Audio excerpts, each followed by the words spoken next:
Hi guys. So first off, I want to apologize that the camera was not working. What I'm going to be doing, at least in the future, I'm going to bring my laptop to class to see if that works as a backup. But what is also an option is after class, I'm just going to come to my office and re-record a lecture. I'm going over the lecture notes and sharing my screen for anything else that I need so you can see what we talked about.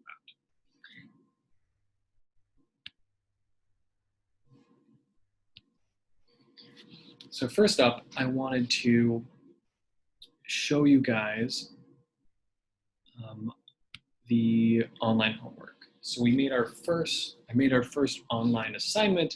It's found in assignments. Typically there'll be daily.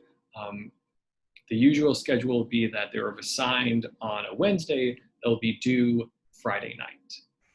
So you'll have until the evening after our next class to work on these. They're going to be pretty short, so they're very doable in a small amount of time, but it does force you to keep up with the class a little more consistently rather than having all the homework due at the end of the week or something uh, where you can put it off a little bit. Forces you to keep up with the material. So let's take a look at that. So if we look in homework 1, the pre-calculus review, we come to a page like this. It's 5 problems. So if you have Wednesday to Friday to work on it, a schedule could be due 2 the first day, 2 the next day, and 1 the last day. And it's very doable in a short amount of time. I would suggest working on it sooner rather than later. And this is open. This is an assignment that's going to be next Wednesday to give you some time to figure things out. But I would suggest working on it soon after class so you can answer any ones that you understand. But if there are ones you have questions, you have time to work on them a little. Or also look things up in your notes or ask me questions so you make sure you can figure those problems out. So in here, problem 1, there's going to be a place where you type an answer, what it looks like. You don't have a solution. Sorry, this is my version as the instructor, but you can type in 100, check your answer, and you see that it's incorrect. What also happens is there's an answer preview. What this means is that if your answer is things like a square root or exponents or fractions, it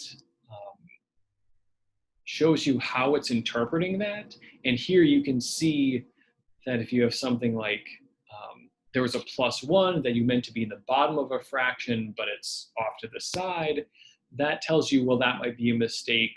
Rewrite it using parentheses, maybe to group things better. So it looks like what you meant to type in. And for these problems, you have as many attempts as you want. So 100 doesn't work. I think it's 101. Check your answer, also not right. Make sure that you submit your answers when you have the answer that you want.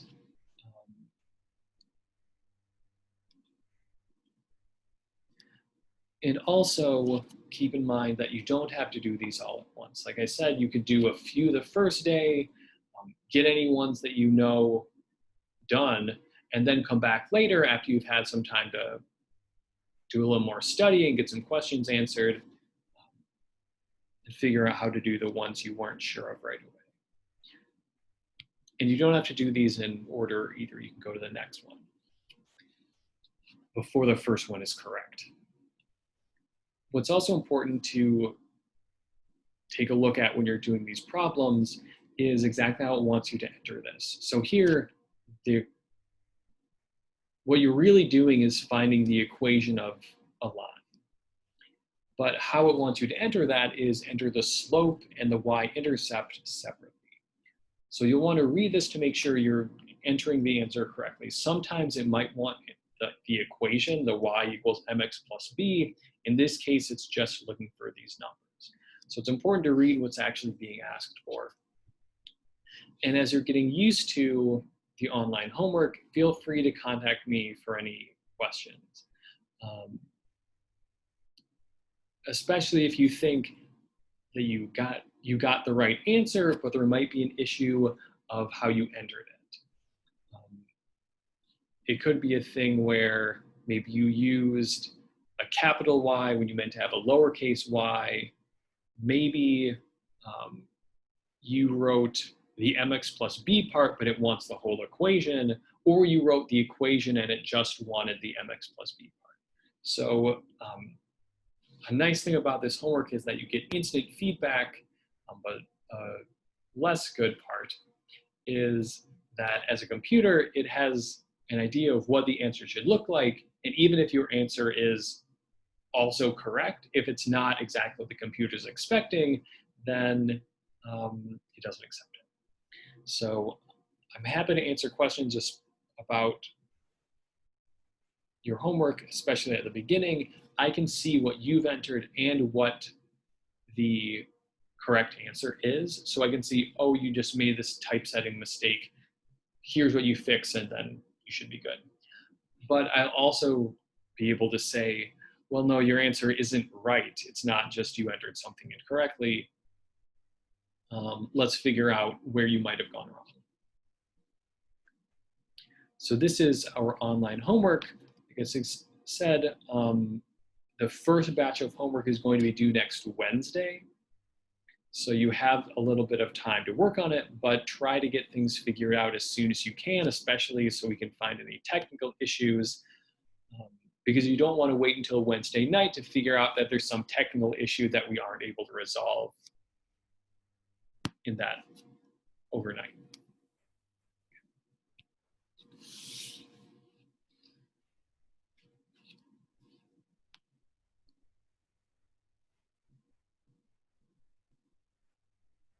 Okay, so as a reminder of where we ended last time, we were asking about, so these are lecture notes that I posted. These are on Canvas, so you can look at them, and I'll just go through these for the makeup lecture right now. So we had this question: find the equation of the tangent line for this function y equals x squared, our parabola, at the point x equals -1.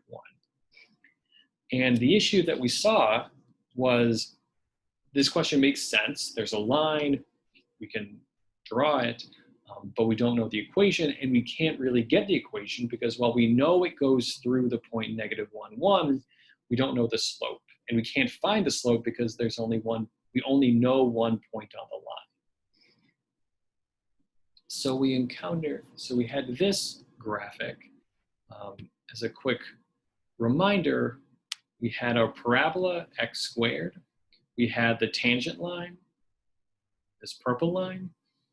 And while I knew the equation ahead of time so I could draw it, we want to see where that equation comes from, or specifically how we come up with the slope. And how we proceed is we'll say, let's pick some other point on the graph. So this other point we think of as moving around. And for this other point, now we have, for a choice of another point, we have 2 points, so we can find the equation of the line going through these 2 points. And for different choices of this second point, we get different lines that have different slopes. But what we notice is if we move this black point closer and closer to -1, so looking at this number here, as we're moving this closer to -1, or if we go on the other side, we move it back towards -1. What's happening is as this b, which is the x coordinate, gets closer to -1, this point is closer and closer to our fixed point -1, 1. And as that point, the black point, gets closer to the blue point, these 2 lines get closer together. The blue line that's moving around is getting closer to this purple line, which is the fixed tangent line. And the idea is that, well, Since these lines are getting closer together, they're becoming more and more similar, their slopes have to be getting closer together also. And what we notice, what we saw last time, was if we look at this number, which is the slope of this moving blue line, sometimes called the secant line, not that has anything to do with trig, but secant, and then it's going through 2 points on the curve rather than 1, like the tangent line. So this secant line, as it's getting closer and closer to the tangent line, if we look at this number, which is the slope of the secant line, that's getting closer and closer to -2.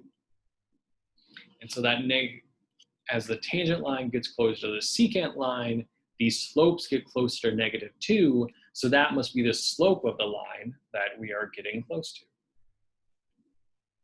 So that's what we talked about last time. Let's approach this problem again, but numerically. Let's actually see some of these slopes and actually compute them and see what's happening to them.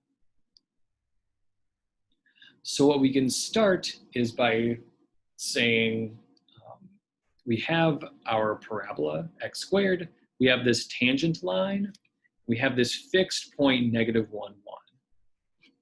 Let's look at one of these secant lines, one of these lines that's going through 2 points on the curve, and let's compute its slope. So if we pick another point -2, 4. So where this point comes from is if you pick x equals -2, put that into x squared, you get 4, and that gives us a point on the line. So given these 2 points, we can compute their slope. The slope between p, -1, 1, and q, -2, 4, is found by using the slope formula. This is the difference in y's, 4 minus 1, and then the difference in x's, -2 minus -1. Subtracting -1 means +1, so we get -1 on the bottom, 4 minus 1 is 3 on the top, and that gives us -3. So this particular secant line has slope -3, but we know it's too steep. So what we'll try to do, like we saw in that graphic,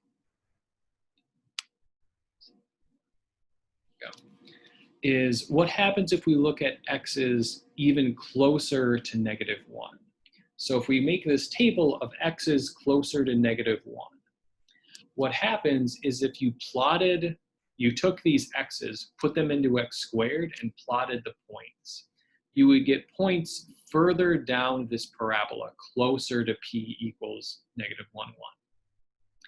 Then for these different choices of x's, we get different points q. Compute the slope for each one of those choices. What we already did was that if x is -2, the point on the graph on the parabola is -2, 4. We compute the slope between our fixed point p and our chosen point q, and we got -3. That's this work. If you repeat that work for, say, -1.5, you use that x, put it into x squared to find the point on the parabola, find the slope between that point you obtained and this fixed point p, and that slope turns out to be -2.5. You repeat this again with points closer and closer to -1. If you pick x as -1.1, find a point on the line with that x, find the slope of the line through that new point and our fixed point, it's -2.1. Repeat that again with -1.01, you get -2.1. So what we're seeing is what was showing up when we were looking at the graphing calculator. If you pick x's closer and closer to -1, you get points further and further down this parabola, closer to p, and the slope of the line that goes through the 2 points you get are getting closer and closer to -2. So since the lines are getting closer and closer to the tangent line, the slopes are getting closer and closer to the slope of the tangent line, which means, as we kind of indicated before, the slope of the tangent line should be -2. We can see the same thing if we are looking at x's bigger than -1 that are close to it.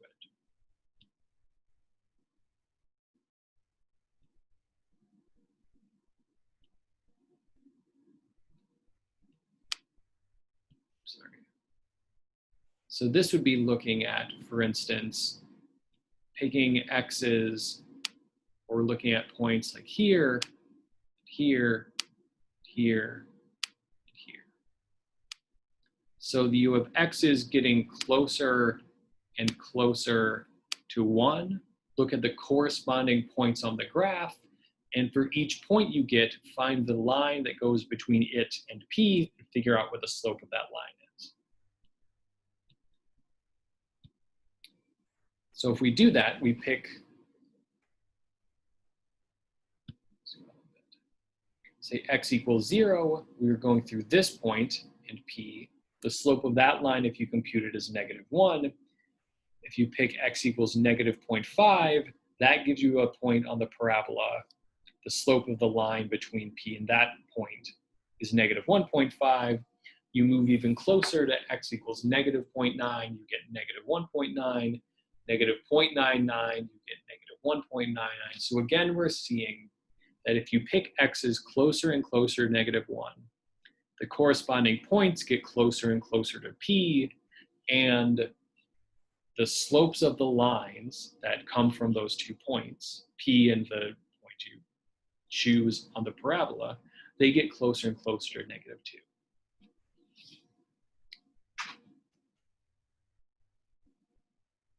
So that again reaffirms that the tangent line should have slope -2. And that lets us actually answer the question we began with, that the tangent line has slope -2, and we know because it's tangent, that means it goes through this point -1, 1. And those 2 pieces of information combined help us figure out the equation.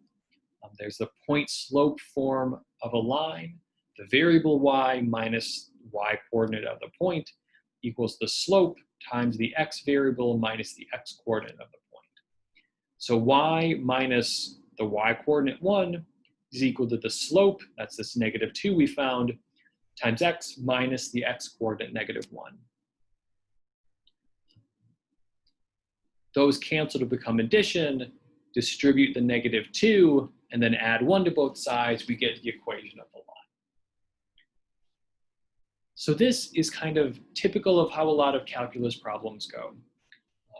A big part of this was finding slope of the line through 2 points, and that's a very pre-calculus idea.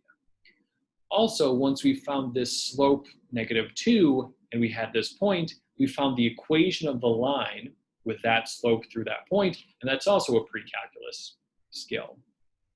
But what we've done is taken all this pre-calculus and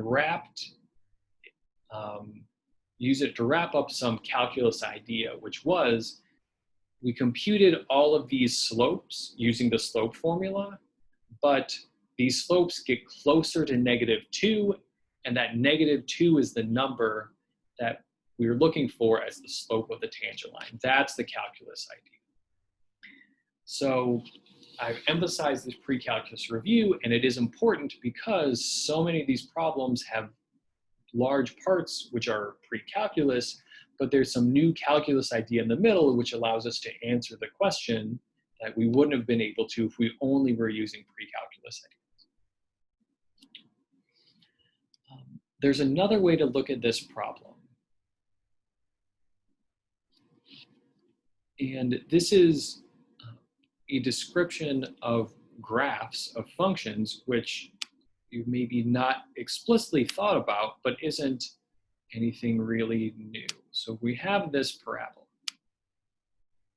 We have this point over here, P. That's -1, 1. If we pick some other point, what this other point, and it could be anywhere, I'll just put it over here. What this point has to look like is that it has some x coordinate. What it has to look like is it has its x coordinate, and then its y coordinate you find by squaring the x. So that's x squared.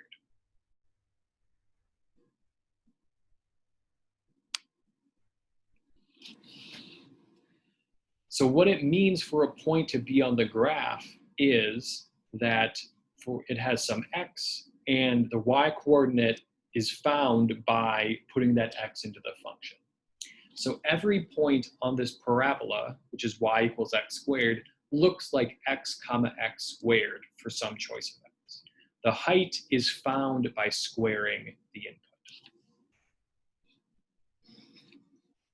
And so every point looks like this. So what we can say is we have our fixed point P. If you take any other point Q, you can find the slope between those 2 points by using the slope formula, which is y minus y, x squared minus 1, and then x coordinate minus x coordinate, x minus -1 is x plus 1.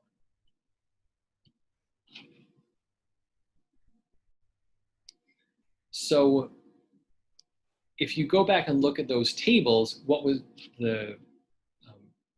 really happening was for each choice of x, the slope column was really take the x you picked and put it into this function.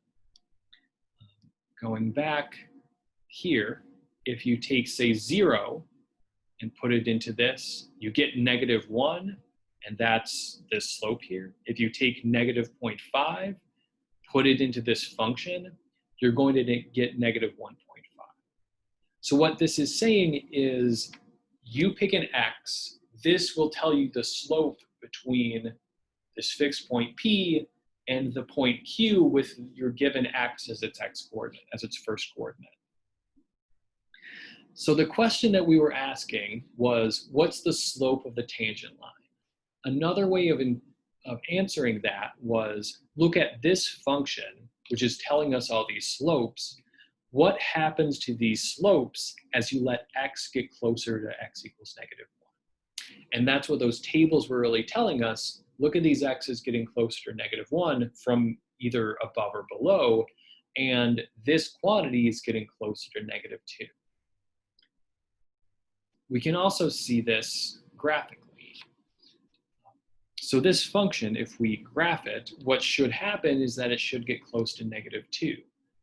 It's not clear just looking at this function as it is, because we have this square, it's a fraction,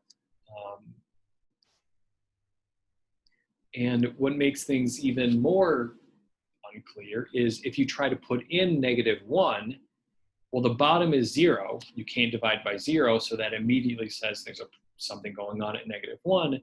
But also the top is 0 if you put in -1, and that says we just really have no idea what's going on.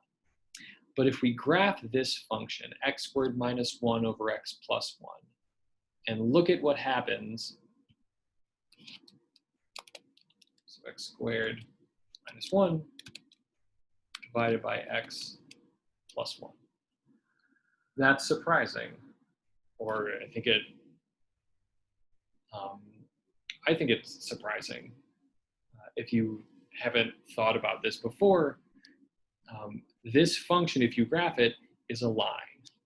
It doesn't look at all like a line. It has a lot more stuff going on, so it's a little surprising that it has a line as its graph. But what happens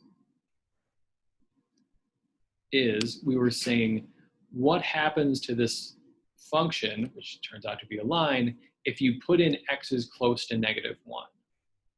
So if you, again, compare this graph to the tables that we were looking at, if you put in 0, we get -1. That was on the table.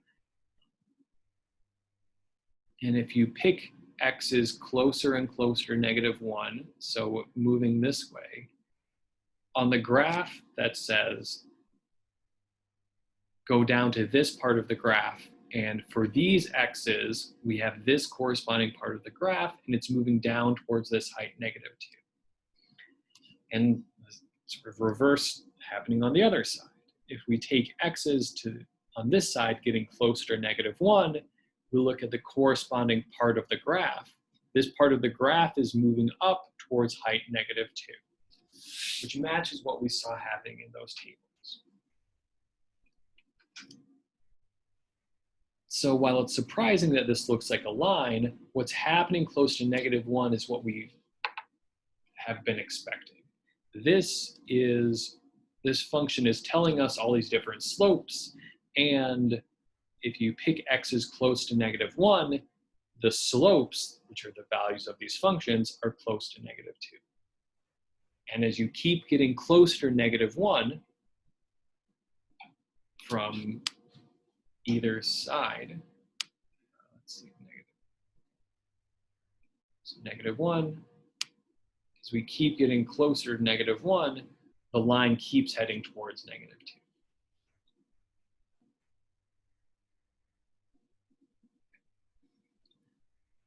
So this is kind of the real sort of question. This equation of the tangent line is a big problem type that we'll want to come back to, but in order to really understand that question, we're going to want to talk about a different kind of problem, which is limits, which is, given a function, what happens to this function as you input x's closer and closer to some given number. So this is a new type of problem, which is really a new calculus idea. When we're talking about limits, we're going to understand them a few ways. First, numerically, which is making a table of values, and that's kind of what we've already done. We said, given the function, pick x's closer and closer to -1, put that list of x's into this function and generate a new list of outputs. What happens to that list of outputs? Also, graphically, we looked at that graph where this function looks surprisingly like a line. Look at x values closer and closer to -1. Look at the corresponding points on the graph. What height did those points start moving towards? And we saw that for the x's close to -1, the corresponding points on the graph had their heights getting closer and closer to -2. But what we also want to do is we want to think about this algebraically, meaning we don't just want to rely on a table or a graph. We want to look at just the formula and then come up with an exact value, which can be difficult in some cases graphically and numerically. What worked out well in the example we've been working with is that the equation, or sorry, the value that we were getting close to was -2, and that's easy to identify. It'd be harder if we were getting close to something like the square root of 10. That's just not a number, so it's a decimal that keeps going. And it would be hard to tell if a list of numbers was getting close to the square root of 10. And there, also the same thing on a graph. It would be the square root of 10 isn't a nice lattice point where you can tell where that height is. You'd have to estimate. And so while we'll be thinking numerically and graphically for a while as we start to understand what limits are, and it's a new thing, we want to have a lot of ways to try to understand it. We also need to eventually take off those training wheels and think algebraically, where we're doing some algebraic calculus manipulations to figure out exactly what the answer is, only based on the formula, not any of these other tools.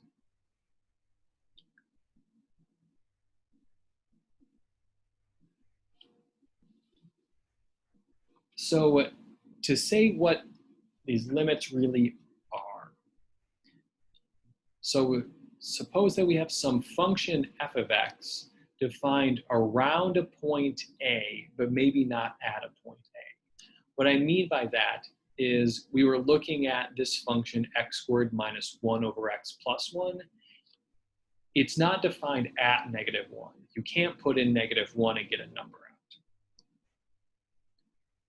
But if you're anything other than -1, if you're close to it but not right at -1, this function is defined. Then we'll write this list of, or this string of symbols. This is kind of a mathematical sentence which is read, the limit of f of x as x approaches A equals L. So here we're thinking f is some function, a is a point where we're looking at x is close to a, and L is the number that the outputs are getting close to. So what this statement means, if you say that the limit of f of x as x approaches a equals L, what that means is that we can make the function, the output values, as close to L as we want, sometimes said to be arbitrarily close.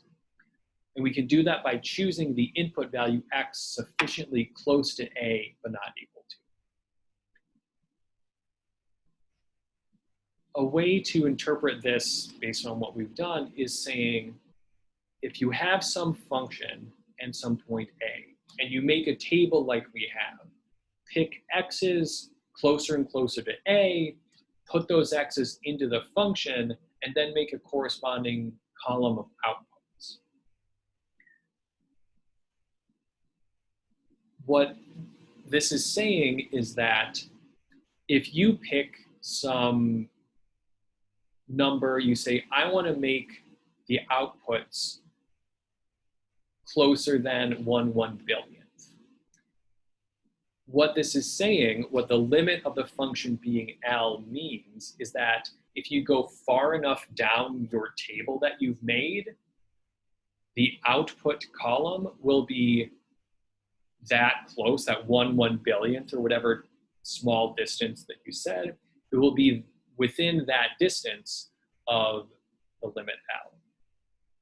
Another way, which is a little more intuitive to say, is that as x approaches a, sometimes written with this arrow, f of x approaches L. F of x, this arrow meaning approaches. And this again is saying if you take x's closer and closer to a and look at the corresponding list of outputs, then the outputs will get closer and closer to L. Or in terms of the table, if you make this table, pick your x's getting closer to a, and then make a column with the corresponding outputs. If your inputs are getting closer and closer to a, your outputs, as you go further and further down your table, are going to get closer and closer to this number L.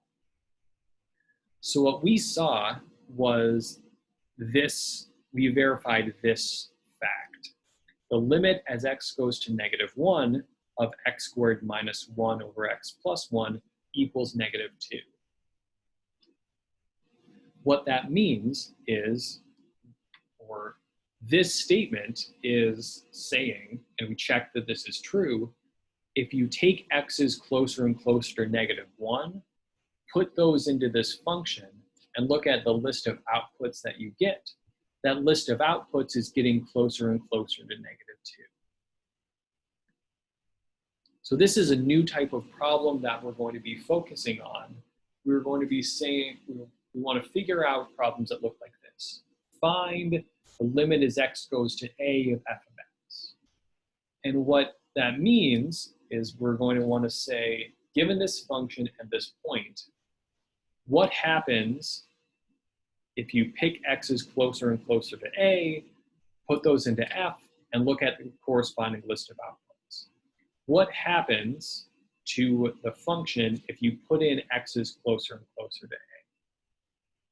And this is the sort of thing that if you make a table, you can maybe see what's happening to the outputs, or if you look at a graph, you can look at the appropriate part of the graph to see what's happening. But how to answer questions like this without a table or a graph is something that we'll have to think about, because it's a really new and is really a calculus thing. Okay. So that's what we talked about today. Again, sorry that there were technical issues, but when there are issues like that, I'm going to make sure that you have access to the information. The notes I'm going to be putting up before class, you'll at least have those and can use those in case there's some kind of technical issue. But also, if it's just not working at all, I'll record some videos so you can see what we talked about. If you have any questions about what we saw, let me know. And I'll be putting a link to a YouTube page with this video on Canvas, so watch out for that. So you have a good day, and I'll see you in lab or on Friday.